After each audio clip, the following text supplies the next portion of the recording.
you that later. You did well. So yes, Taylor does make electric guitars, right? But there were a lot of steps along the way before we got to this point. Without giving you 38 years of history of Taylor guitars, just a couple of highlights. We, like I said, Bob Taylor and Kurt Listug started the company back in '74, and they basically started out of a repair shop in East County, San Diego. And so they kind of, did their thing, repairing guitars, starting to make them, that sort of deal. In the '70s, Neil Young was seen playing a 12-string, so that kind of helped pay the bills a little bit.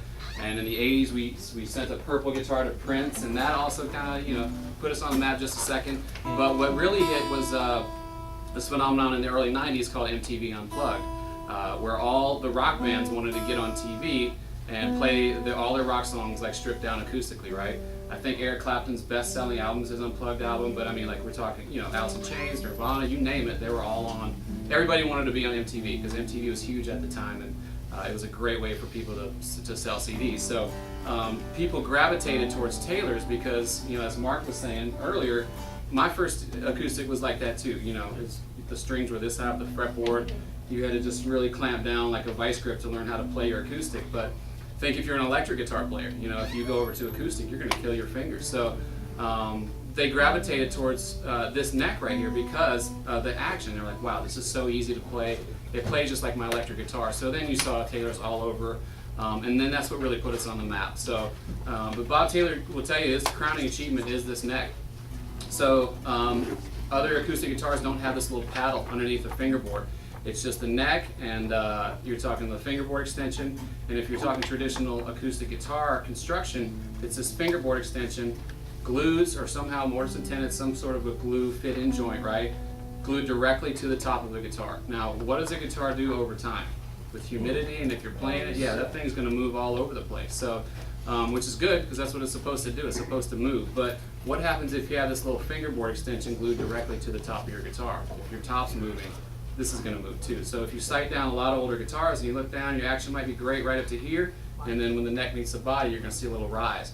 And that will really screw up your intonation, which means if you play a G chord here, it may sound awesome, but try it up the neck a little bit, it's probably all out of tune. So then what do? You got to get that neck reset to get the angle right. And $800 later in 2 months, your guitar's back, but it may not sound the same. I have a horrible addiction with guitars because I love them, and so I have quite a few of them, but I have one company guitar that I absolutely love, but I can't play it past the 5th fret, but it sounds awesome. But am I going to take it to a repair guy to get him to fix the action? No, I just have to detune it because I'm not going to get that guitar messed up. It's got the mojo that I like. So, but you'll never have that with your Taylor guitar. Any of you guys buy these guitars tonight, you love the way it plays tonight. If you give it to your great-grandkids 100 years from now, it's going to play exactly the same way because of this neck. With this paddle, there's no way that this can warp because it's set into the NT neck over here. I'm sorry, this little neck pocket right here. So if we never built the NT neck, we would have never developed the expression system because we have a little pickup that sits here underneath the neck pocket. If we never had a neck pocket, that pickup wouldn't live either. So it's this neck sensor in combination with this little body sensor, and all this is a little magnet, and it's just kind of sitting there in a ferrofluid. So it just picks up the way the top moves left and right, back and forth, side to side, so you really get a true representation of what your guitar sounds like. Like I said, when you're buying a $2,500, $3,000 guitar, you're paying for the tone width, so you want to hear those when you're plugged in.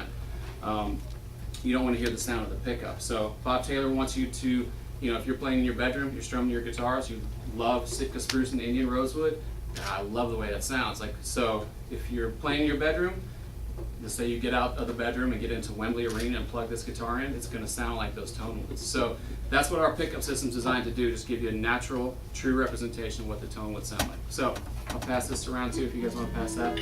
So if we never built the NT neck, we would have never built the expression system. If we never built the expression system, we would have never built the T5. And this is a true revolutionary guitar that does acoustic and electric tones absolutely awesomely. So, can I use the word awesomely? Are you guys okay with it? It's the adverb, and I use it at the end of the sentence too, so I just double whammy myself. So we'll let Mark show you, put this through its paces and show you the T5. Okay, so the T5, the T in T5 stands for thin line. As you can see, it's a thin-bodied guitar. Okay? The 5 is referring to the 5-way selector switch we have to go between the pickups. Now when you look at the guitar, you only see this one humbucker in the bridge, But like we have on the expression system, there is a pickup under the nut, as well as you've got, that's the body sensor under the body of the guitar there. So there's a total of 3 pickups on there. And this switch will get us between all 3 of those pickups. We have volume, bass, and treble as our controls. It's an active electronic system, which means there's a battery in the back. And what's cool about that is by having active electronics, it gives us the ability to add to or subtract from each one of those parameters we just talked about, meaning volume, bass, and treble. So right now, if you look at the knobs, if they're pointed straight up in this to you guys, that's the center position. So for volume, that would be what we call line level, or basically if you had a Strat or an electric guitar all the way on 10 plugged in, that's line level out, okay? But what's neat is about the levels here is that we have the ability to add to up to 6 decibels of volume right on the front here. So if I go forward, that's a 6 decibel boost right there. You can also obviously bring the volume down. With the bass and the treble, they're in the flat position right here, but I can add to or subtract from each one of those parameters as well, which is really cool. So starting in position 1, which is where I'm at now, this pickup all the way forward, pickup selector switch all the way forward. We have the neck pickup and that body sensor in the back. And a couple other things I want to point out real quick. Short scale neck on this, like the Grand Concerts, 24 7/8, so a little bit shorter scale from nut to saddle. We fully hollow body guitar, okay, and it comes strung from the factory with 11 gauge nickel strings, which are actually electric strings. So it might be counterintuitive when you think of acoustic, but the guitar is going to really live in both worlds. The way I've described the guitar in the past to a lot of my friends or people that don't know quite what to make of it, is I'll tell them, if you take electric guitar out here, acoustic guitar out here, go 85%, 90% in both directions, and that's what this guitar is capable of. So it's going to do some electric stuff, some acoustic stuff, pretty much everything in between. I would put the disclaimer out that if you're in a Pantera or a Metallica cover band, this is probably not the guitar you want. But, if you're doing a church gig where you've got some acoustic stuff you need to do, and you've got some of the U2 clean guitar sounds, or they throw you a guitar solo occasionally, great for that. If you're in a top 40 band and you're playing, same thing, some of the 80s stuff, or classic rock where it's everything from Tom Petty to Whitesnake, whereas White Line, I guess, is what you're referring to. You're going to go from acoustic to electric very effectively. Okay, so one of the upsides to that, and I'll give you some of the examples, is if you're doing a top 40 gig, I've done those right out of music college. I spent a fair amount of time doing that. And when I would do a top 40 gig, I would take a Strat, I would take a Les Paul at 335 and a Talkman acoustic. I'd take 4 guitars to the gig, and I would have to rotate between those, and inevitably 2 things happen. One, every time I picked up a new guitar, I had to get reacclimated to it. So it might take me a whole song or a half a song or 2 songs to get used to that new scale length, that new weight, however it was laid out. And then the other thing is that at the end of the night, somebody would always say, man, your Strat sounded great. And it was like I had the one sound that was good out of all 3 of them. So what you'll find by playing one guitar like this to cover all those parts, you're going to find that it just sounds really good. You'll play better because you're playing the same guitar all night. It's less stuff to carry out. It's just a really great idea. So I'm going to go through some of the different settings and just give you a quick overview of what the guitar is capable of sound-wise. Right now I'm in the most acoustic position. Again, that's neck pickup, body sensor, position 1 on the guitar, plug straight into the PA. This is the most acoustic setting right out of the gate.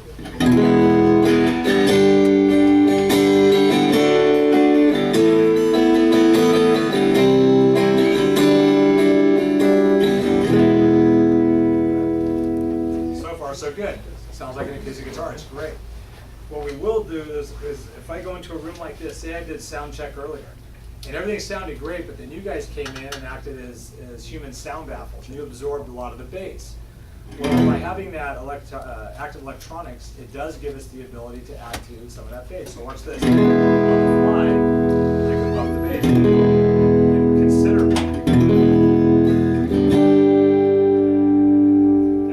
If I want to thin it out a little bit, say I've got drums, amps, bass, keyboards, and everything on stage in a country band or whatever, and I want to just kind of get myself thin it out a little bit, not to interfere, bring a lot of that same bass out. And keep in mind, one of the cool things is the bass that I'm taking out is the bass of this top, because it's that body sensor that's really responsible. Okay? Same thing with the treble. If I want to get a chimier sound, right in the guitar up considerably.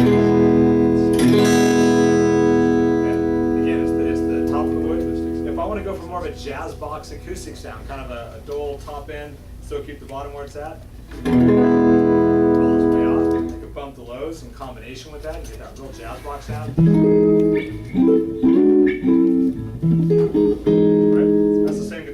seconds ago sounds like this. Now, a lot of times when I take my T5, I'll play with vocalists, and it's because it sounds great, when I'm playing acoustic guitar with a vocalist, but it's so easy to play that I'll often choose this guitar. And when you do that, you want the EQ to have a little bit of a scoop in the mid-range for the vocals, okay? So we talked about lows and highs, and people will often ask, what about mid-range? And mid-range is just simply a direct function of how you deal with the highs and the lows, okay? So for example, lows over here, highs here. If I bump the lows and I bump the highs, what happens to that mid-range? Get that nice little smile, right? Which is great for having a vocal channel. So what I'll do is I'll bump the lows, bump the highs, and then you get a really nice, sweet.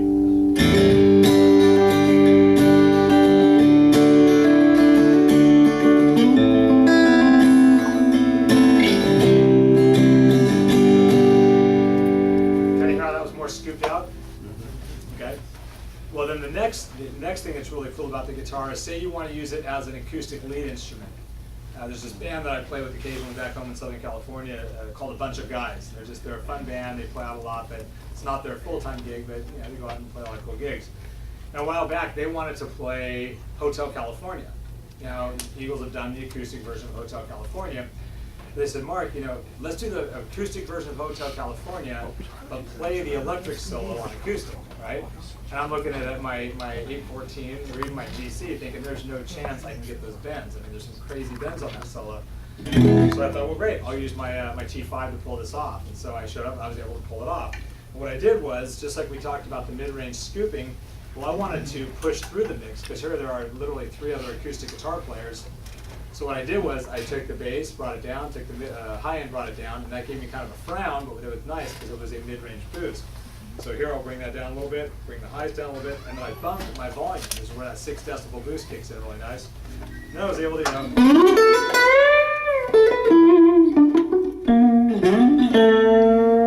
you could bend on it for days. So now everybody thought I was like this really good guitar player. I totally faked it. It was awesome. And it's great because you can do all kinds of cool. I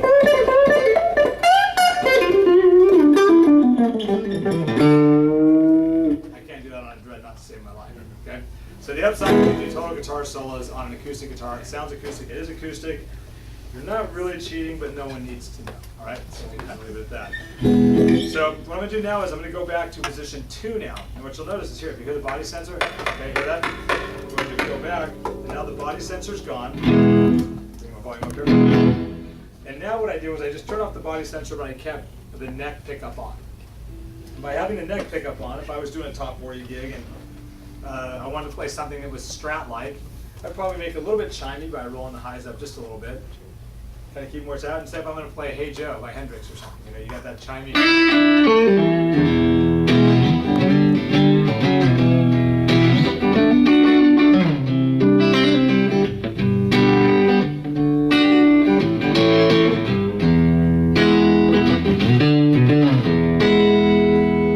So you have that ability to do that. If you want to add a little bit of grease to it, a little bit of distortion.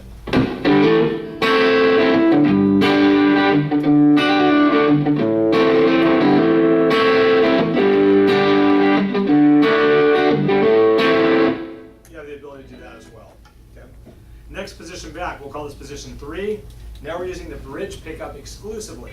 And if I was going to play anything on a Les Paul where I wanted it to have that, a lot of arpeggiated stuff, meaning single notes out of open chords, and you think Don't Cry by Guns N' Roses or something, but you get that kind of low mid-range that kind of pushes. A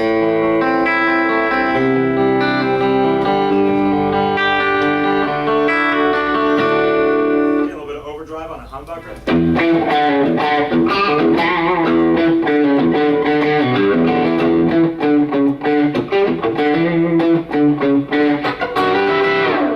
But then on this position also, if you want to go like kind of full metal stuff. Full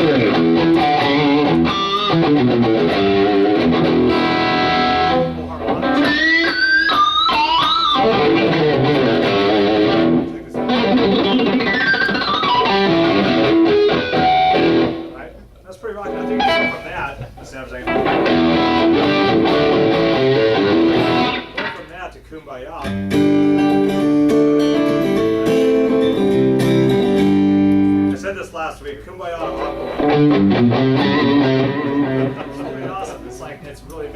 cool thing, a lot of people think, well, is everything being done with modeling? And what we know about modeling is that's software. No software going into this, okay? It's all done organically. It's magnets, it's pickups, and they just really figured out a way to kind of marry the expression system with full-on electric pickups. So it's really cool what they did here. As I go to the next position back, this is position 4 now. And with position 4, we're running the neck pickup and the bridge pickup. We're running these in what we call parallel. And this is great. I'm going to add a little bit more verb to this section, but this is kind of like, I'm doing kind of just, you know, I've played a lot of weddings in my life, or just background music. And if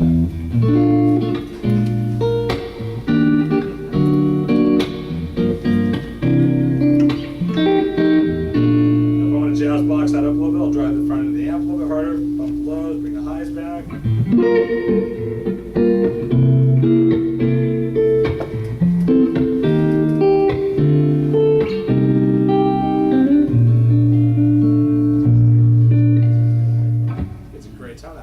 Again, for lead stuff as well, if you're doing any kind of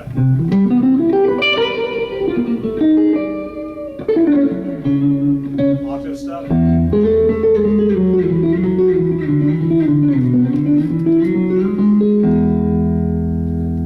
So really, really warm tones, and again, versatility is everything. Let's see, position 5, the same 2 pickups. In fact, I'm going to go back and forth on these for you to show you one little point. Position 5 is going to have those same 2 pickups and running what we call series now. So before, where we were parallel, that simply meant that the neck pickup and the bridge pickup were both hitting the preamp at the same time. Now we're going to have one pickup run through the other pickup. And all that does is in position 4, we had a little bit of a scoop in the mid-range. This is just going to kind of level that out. So I'll hit just an open chord in. Bring it back up. So again, a little bit more of the mid-range kind of punchback. Okay. And what I found, for me, anytime I'm doing any kind of soloing, I'm a huge Pat Metheny fan. David Gilmour is probably my all-time favorite, but Eric Johnson, Robin Ford, Larry Carlton. I like a lot of guys that have a lot of really warm tones to them. And I found this bridge position, especially if you roll the highs off just a little bit, add a little bridge to it.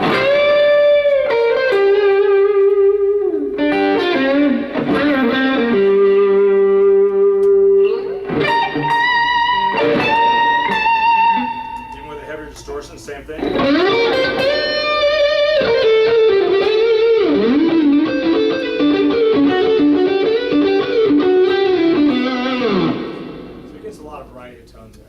Okay, so are we convinced, though? It's pretty cool, right? Yeah. You guys having fun? Yeah, because I'm having a really good time right now. I'm sure you're with me, but I hope you're having a great time right now. Okay, so what I'm going to do is, if you guys are up for it, I'm not sure how we're doing on time, but a few years ago, Taylor asked me to do a record with one T5. I was talking to Bob Taylor, and the story goes like this. I essentially told Bob I was at Summer NAMM playing for them for the last time they were in Austin, Texas. So I was doing T5 demos and jamming, and I thought about it. I've done 6 instrumental records, and when I do an instrumental record, I'll take 5 to 10 guitars into the studio with me and record the record. Say over the course of 10 songs. So I told Bob, I said, the T5, I was a little skeptical, but it really does what it's supposed to do. In fact, it does it so well that if I had to record an album top to bottom, 10 songs on an all guitar album, I bet I could do it with a T5. And I was really just, to be honest with you, I was just being complimentary to Bob, just let him know he did a good job. So he looks at me, kind of smiles a lot. He says, why don't you guys do that? I said, what do you mean? He said, well, let's find a good reason. And this is, here we are in late July. He says, talk to the marketing guy. So marketing, we talked about it, and basically said, look, winter NAMM's around the corner, and we've got 3 months. Put together a 10-song album. We'll give you one T5. The whole album has to be done on one guitar. And then what we'll do is we'll take clips from the album and pass them out in NAMM so people can hear what T5 is really capable of. So that being said, across the 10 songs, we want acoustic, we want distortion, we want flangers, phasers, octavers, wah pedals. Whatever you would do on a 10-song electric guitar rock album, put the T5 through it. Because when it first came out, everybody was kind of treating it with kid gloves. Everybody saw this on the headstock, and everybody did this, right? And the AR guy at the time, Bob told me, he says, play that thing like a rock guitar, and so I was just dumb enough to do it, and that's how I got this gig, to be honest with you. I came back with all distorted out and metal and rocked it, and so they said, yeah, we want people to see the guitar's capable of that. So when it was time to do the album, they wanted me to run through all those things. I said, okay, well, I've been in the industry long enough to know I've done enough records where when somebody's willing to pay for you to do an instrumental, self-indulgent guitar rock album, it's probably not a bad idea to write a song for him, right? So I wrote a song for Bob Taylor called the T5 Jam. And what the T5 Jam is, I used a little bit of everything in one song. Because they told me that, put all this stuff, the distortion, flanges, all that stuff, put it across the album, but I did it in one song, kind of tongue-in-cheek and all that stuff. So I thought I'd play it out for you because that really showcases what the guitar's capable of in a live setting, going between acoustic and electric and all that stuff. So before I do that, is there any questions on T5? Yes, sir. I think that's the best choice around because of the sound variations that it gives, as you demonstrated. So, I don't think you can beat it. And it's just so light, flexible, and it's not all that pricey. Yeah. Well, I typically say it's like buying two really nice guitars for the price of one really nice guitar. And that's kind of a well. And as far as I've read, they're still winning awards after all these years. Yeah, I think is it LSL 335? Yeah, crushing 335. Cool. The other thing that's cool is I should point out real briefly is that you can hear it acoustically, right? Right. You guys can all hear that, but it's not super loud, right? It's the loudest guitar that my wife lets me bring downstairs when she's watching the Home and Garden channel. Like, you cannot bring your GC downstairs. You're 814, no. And I don't want to play an electric because I can't hear it. So this is a great guitar to practice. All right, so I'm going to try this T5 jam. I will tell you this is it's kind of tongue-in-cheek. Bear with me. It's supposed to be a fun song. So. Is there any other questions? Yes, sir. Can you get like country tones out of it too?